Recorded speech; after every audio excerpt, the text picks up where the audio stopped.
Olá, hoje a gente vai mergulhar na história de Nova Lima, lá em Minas Gerais. Sabe, é uma cidade que tem uma identidade, digamos, bem complexa. Ela nasceu do ouro, literalmente, mas hoje ela vive um dilema. De um lado, um passado riquíssimo e do outro, uma dependência perigosa da mesma indústria que a fez nascer. Vamos juntos entender as duas faces dessa história. E para começar, olha só esta citação. Forte, né? A gente escolheu começar com ela porque, bom, ela resume perfeitamente o dilema de Nova Lima. É uma pergunta que fica no ar, sabe? Especialmente depois de tudo o que aconteceu na região com a mineração. É essa pergunta que vai guiar a nossa conversa hoje. Então vamos lá, voltando no tempo. A história de Nova Lima não é de hoje, não. A gente está falando de mais de 300 anos. Desde o comecinho, lá por 1725, a cidade e o ouro são praticamente uma coisa só.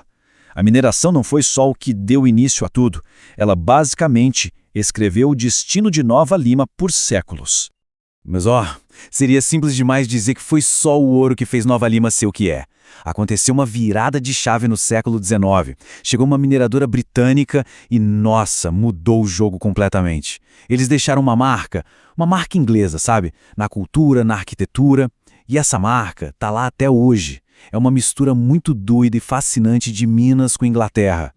Então vamos dar uma olhada mais de perto nisso. Como é que mais de um século de presença britânica conseguiu deixar uma marca tão forte assim? Na arquitetura, na cultura e até, olha que curioso, no esporte da cidade. Essa linha do tempo aqui ajuda a gente a visualizar a coisa toda. Foi tudo muito rápido. Começa em 1834 com a compra da mina Morro Velho pelos ingleses.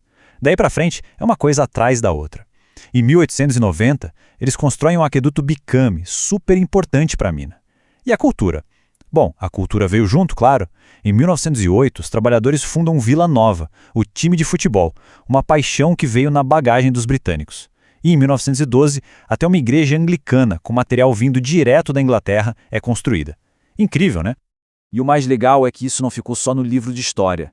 Sabe, são coisas que estão lá, de pé, definindo a cara e a alma de Nova Lima até hoje. As casinhas com aquele estilo inglês, a famosa Casa Grande, que virou um centro de memória, a igreja anglicana e, claro, o Leão do Bonfim, o Vila Nova, que é um baita orgulho da cidade. É um legado que a gente vê, que a gente sente, tá vivo. Isso tudo nos leva a um ponto que eu acho genial em Nova Lima, a capacidade que a cidade teve de se reinventar. Pensa só, eles pegaram o que poderiam ser só ruínas ou cicatrizes desse passado industrial e transformaram em pontos turísticos, em lugares de lazer. É uma sacada e tanto. Vamos ver como eles fizeram isso. O aqueduto Bicame é o melhor exemplo disso, sem dúvida.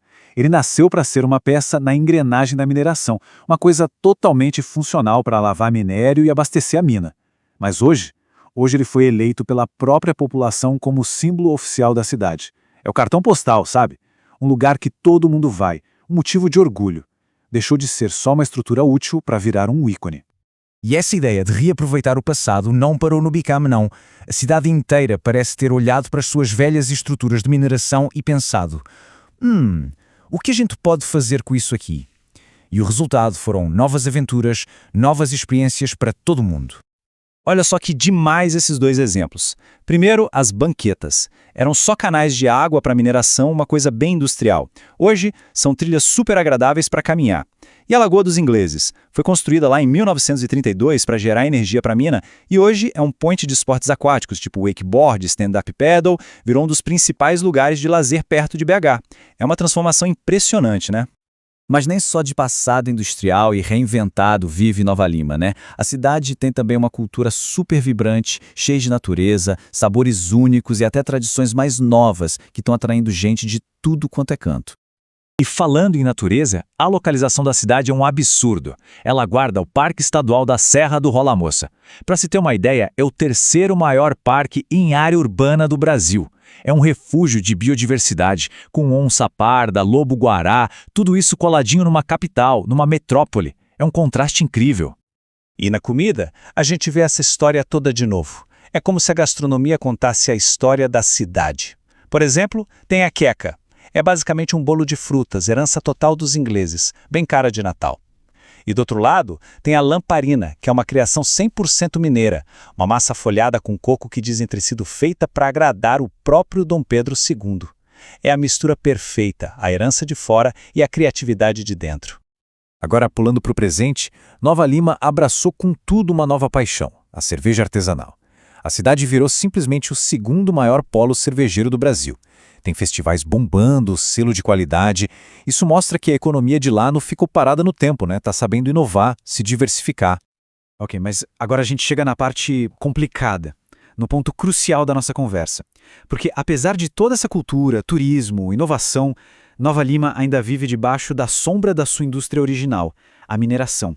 E essa dependência virou uma encruzilhada bem perigosa. Para entender essa dependência, a gente precisa falar de uma sigla, CFM. O que é isso? Basicamente, é uma compensação financeira, tipo um royalty, que as mineradoras pagam para as cidades onde elas atuam. E para um lugar como Nova Lima, isso não é só um dinheirinho extra, não. É uma parte gigantesca do orçamento da prefeitura. E se preparem para o valor. A gente está falando de cerca de 200 milhões de reais por ano. É muito dinheiro. Com um número desses, a gente entende na hora o tamanho da dependência, né? Esse dinheiro paga serviço público, paga obra, paga boa parte da máquina da cidade para funcionar. E tem um detalhe que deixa tudo ainda mais preocupante. De onde vem essa grana? Olha só, quase metade de todo esse dinheiro vem de uma única empresa, a Vale. Sim, a mesma empresa dos desastres de Mariana e Brumadinho. Isso quer dizer que o risco econômico da cidade está super concentrado. E pior, está diretamente ligado aos perigos que a gente já conhece tão bem. Então, o resumo da ópera é esse. A prosperidade de Nova Lima, o dinheiro que move a cidade, está amarrado numa atividade que já provou, do jeito mais trágico possível, que tem um risco imenso. É o grande paradoxo, quase um ouro de tolo. Aquilo que traz a riqueza é o mesmo que ameaça destruir tudo. E é por isso que a gente termina com essa pergunta no ar. Uma pergunta que a própria Nova Lima vai ter que responder. Com um legado tão incrível e, ao mesmo tempo, um presente tão arriscado, qual é o verdadeiro tesouro da cidade? Será que é o ouro que ainda está debaixo da terra? Ou será que é a história, a cultura, a natureza, as vidas que já existem em cima dela? A resposta para essa pergunta, bom, ela vai definir o futuro de Nova Lima.